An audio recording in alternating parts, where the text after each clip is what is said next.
I'm Mark. This is my review for January for Aries Sun sign and Aries rising. This month we have a lot of powerful aspects. We start the month off with Mercury in your 10th house of career or chosen path. This is your destiny, so things could change here. Mercury makes an aspect on the 1st to Neptune. Now this is an ideal chance to see what people do around you, see how they tick, see what makes them work. It's not so good for yourself because it may cloud your own mind a little bit, but it certainly will give you valuable insights into other people. There is also another aspect on the 4th, which is to Pluto. Mercury conjunct Pluto in your 10th house. Now this is powerful mental energy. Today you can be the detective. You can look into things and discover things. You can unearth things today, investigate. This is good to get to the bottom of things. It's also good for bringing up ideas. Pluto brings things up from the unconscious or from the underworld and brings them to the surface. So you can see things in a different light and get new ideas of how to transform things and how to rework things. On the 7th, Jupiter, who's in your 11th house, makes a positive aspect of Chiron in your 1st. Now these two work very well together, they go hand in hand. So this is a time when you can take the opportunity that Jupiter brings to find out what's right and what's wrong. You can then form your future goals to fit in with those beliefs. Then on the same day, Mars, your ruler, moves out of your sign, which is maybe sad to see because he won't be back for another 2.5 years, but he moves into Capricorn and that's your 2nd house. This is the house of finances. So now you can focus on and put energy into your financial situation. Also, this is about worth, so you can improve your self-worth at this time. You can put energy into building your confidence and getting yourself noticed. On the 8th, you may be asked to assist someone, or someone may ask you for help, and you'll be quite willing to do this because you'll feel quite compassionate and quite friendly towards people, so you can help them achieve their goals. Then on the 9th is a bit more of a confusing day because Mercury moves into the 11th house and conjuncts Saturn straight away, and there's some doubts around at the moment. Someone may actually leave your life, a friend or a colleague, and it may be a time when you want to do things but it's not really practical. It's good to do analytical, precise work, but it's not good for seeing the bigger picture. So any long-term plans just put off for a day or two. On the 11th, we have 5 days ahead where there are 5 different squares. Now squares are challenging aspects internally, so there'll be things you need to overcome here.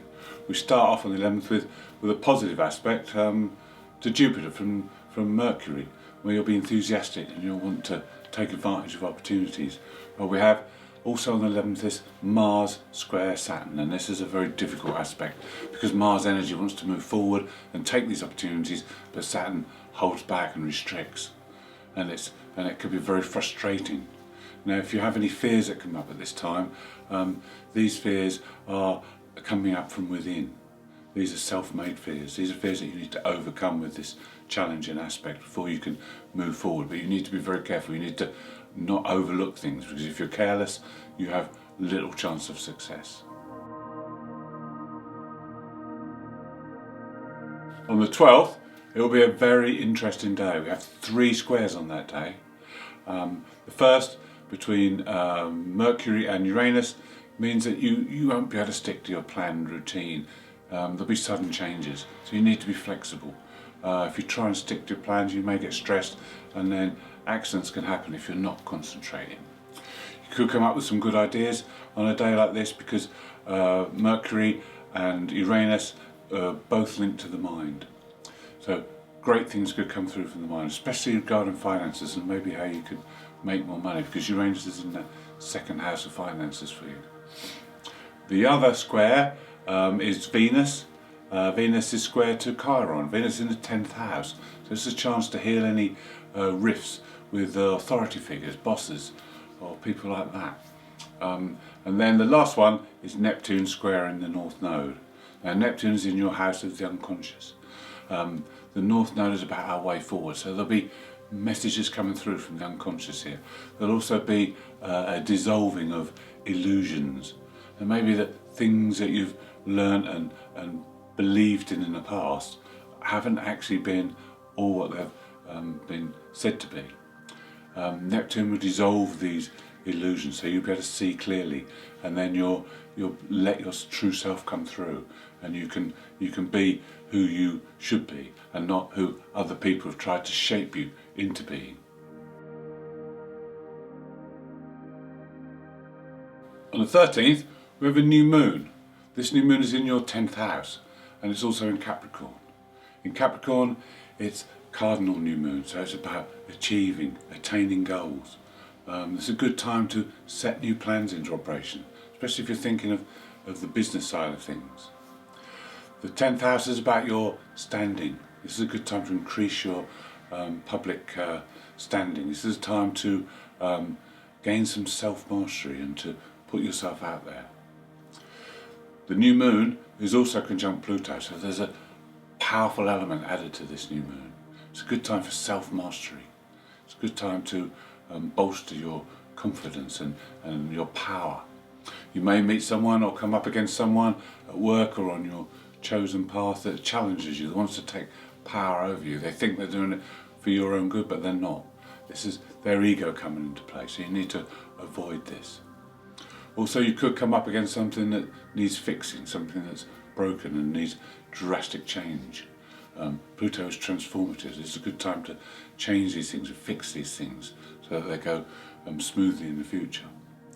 And then we have the last square aspect on the 14th, and this is between Jupiter and Uranus. Now this is a hard one to predict because it could go either way. It could be very fortunate, it could be a bolt out of the blue that's very lucky for you, or it could be that you have this urge to be free and break free. Uranus is about freedom. It's also in your second house of finances, so there could be a connection or an opportunity with finances here to develop them, but you have to be there to take that opportunity. If you're too involved in wanting to break free, you could be sidetracked. And it's okay to make changes, but not too drastic. It needs to be creative change, not destructive change.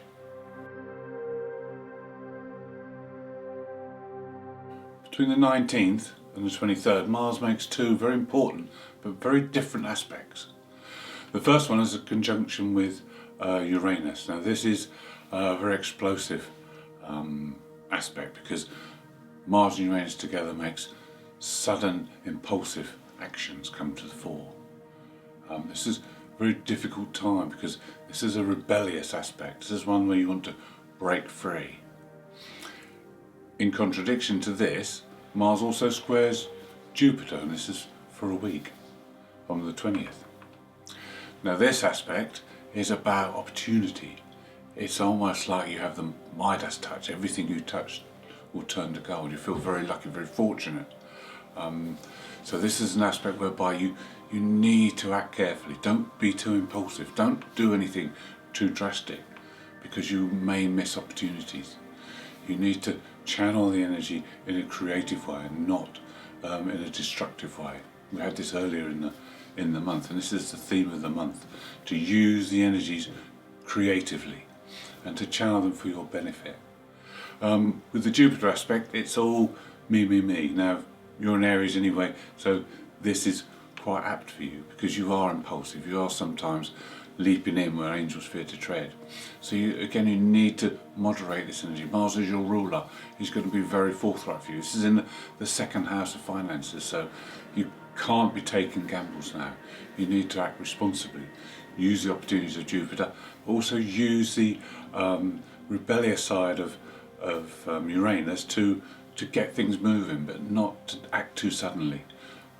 Be cautious. And if there's frustrations and anger build up, then accidents can happen. This is not a good time to be working with machinery or using knives because accidents can happen if there's repressed anger or frustration bubbling underneath.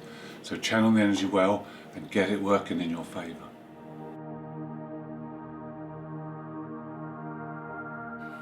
On the 23rd, we have the Sun, who's now moved into Aquarius, and your 11th house, making a conjunction with Uranus.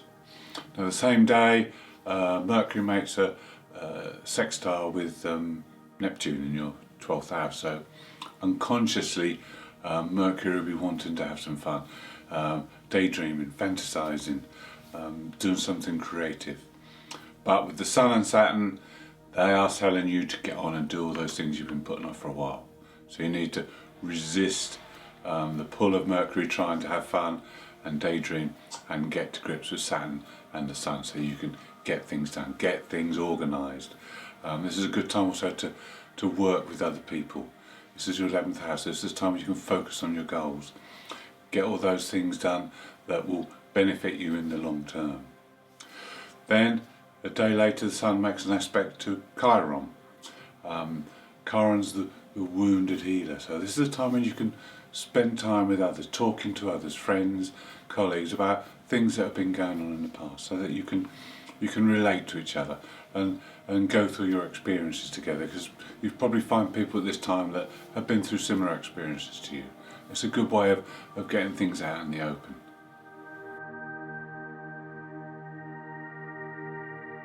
On the 26th, there's another aspect to Uranus.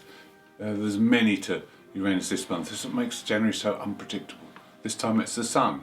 It's a good time to let your restless inner spirit come out and play, do different things, try different things, but do it in a manner so it doesn't cause you too much disruption or other people. You need to be wary of disruptions. You need to be wary that you could lose things. This is in the house of possessions and money, so just be careful with things so you don't have any losses. There could also be hold-ups and delays. If the energy is working against you, then that's a sign that you need to make changes. If everything is good and you have fun on this day, then you're in tune and you can enjoy it, and maybe discover something new about yourself, or maybe have some new ideas about how you can arrange your finances in the future and take things forward in that direction. On the 28th, we have one of those days when there's a lot of different energies around. We have a full moon and we have 4 other major aspects, all happening on the same day. So you may feel like you're being pulled in several directions. But let's break it down so you can see how it's going to pan out. Right, we have the full moon first in the 5th house in Leo. So this is telling you to have some fun. You've been working hard recently, so take a break, spend some time with your children or your partner or your friends and socialise, or do something a little bit creative, enjoy a movie or something like that. This is opposite the Sun, and the Sun is conjunct Jupiter. Jupiter and Sun are in your 11th house of dreams, goals, so there's opportunities here. The Sun is saying, let's make the most of this. This is a good time to big things up, think big, make some plans. Then we have Venus. Venus, the planet of desire, is conjunct Pluto. And this brings intense desires. This is in your career or chosen path, so you may want to channel energy into that. There may be projects or things you want to push forward for on that. Venus is also good for love and desire, so this is another chance to spend time with your loved one. Or you may even meet someone on this day. This person will be very intense, and it may not last the test of time because it's on a full moon, and full moon's about endings, not beginnings. Then you have Mars. Mars is making a conjunction with the black moon Lilith. Now here we see the resurgence of primal energies, and these primal energies that come up may just put you in the mind that I can't be dealing with that anymore, or I've just about had enough of that. That sort of feeling could come up if there's something that's been going on that you've been brushed aside and not paid attention to. And then the final one is an aspect of Chiron and Saturn. And this can bring up fears. This could bring up unknown feelings of fears of failure or rejection. It could also be to do with authority figures or a father figure. It could also be a good chance to heal as well, these old wounds. So there's an awful lot going on. You could be affected by one of these energies, or you could be affected by all of them. But this will depend on your individual chart.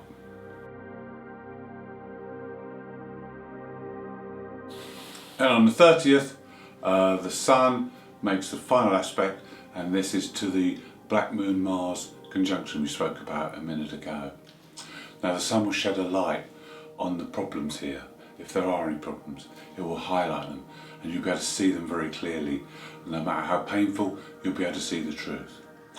This is good because you can mend, you can fix, you can change what's wrong, and then you'll feel a lot better afterwards. Mercury goes retrograde on this day, and we all know that when Mercury's retrograde, there's a time of miscommunication, of things going astray, of things maybe not working out and not being communicated properly.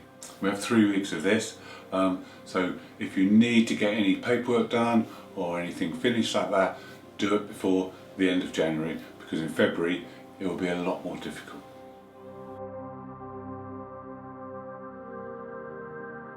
Thank you for watching. Hope you've enjoyed the video. If you'd like to see more, please subscribe. If you'd like to leave me a comment, I'll be glad to hear from you.